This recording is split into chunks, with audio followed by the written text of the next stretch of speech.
Sufficiently advanced technology is indistinguishable from magic. And that's really true. If you go back, say, 300 years, the things that we take for granted today that would be considered magic. In fact, I think it actually goes beyond that, because there are many things that we take for granted today that weren't even imagined in times past. They weren't even in the realm of magic. You know, being able to fly, being able to see over long distances, being able to communicate, having the internet, a group mind of sorts, and having access to all the world's information instantly from almost anywhere on the earth. This is stuff that really would be magic in times past. Our world is going to change dramatically. We're going to have a world with more variety, more connectedness, more dynamism, more complexity, more adaptability, and, of course, more beauty. Look at these constructions, touching and moulding our lives. It marked the first time a habitable building had ever surpassed 600 meters in height, demonstrating the phenomenal power and influence that built infrastructure has in shaping how we all live our lives. The jet engines of today are barely recognizable to those of the 1940s. They're bigger, they're more powerful, and they're more efficient. For the past decade, prices for solar panels and wind farms have reached all-time lows, leading to hundreds of gigawatts worth of new renewable energy generation. These robots move with the agility, dexterity, and even grace that rivals and often supersedes that of human movement.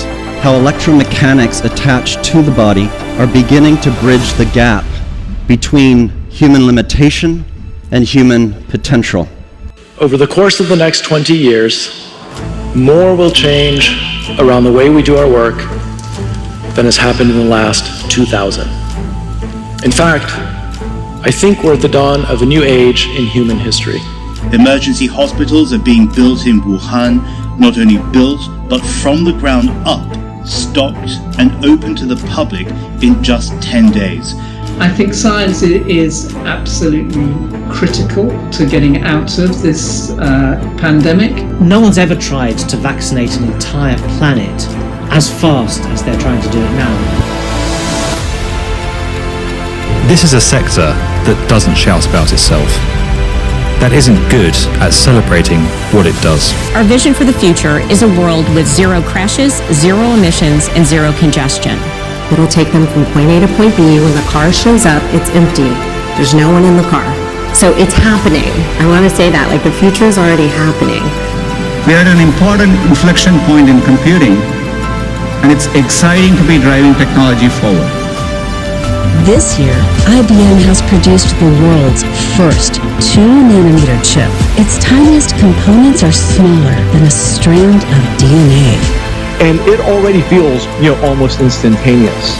But with 5G, you're going to get down that latency to as fast as your mind is processing reality.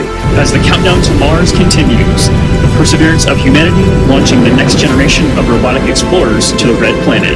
What this heralds really is fundamentally a new era in spaceflight, a new era in space exploration. We're going to go to the moon, we're going to have a base on the moon, we're going to send people to Mars and make life multiplanetary. Technology has the power to improve the life of every human on the planet. We've made monuments and cut through continents, mastered human flight, sent up satellites, walked in outer space, built cities on sand, turned sea into land.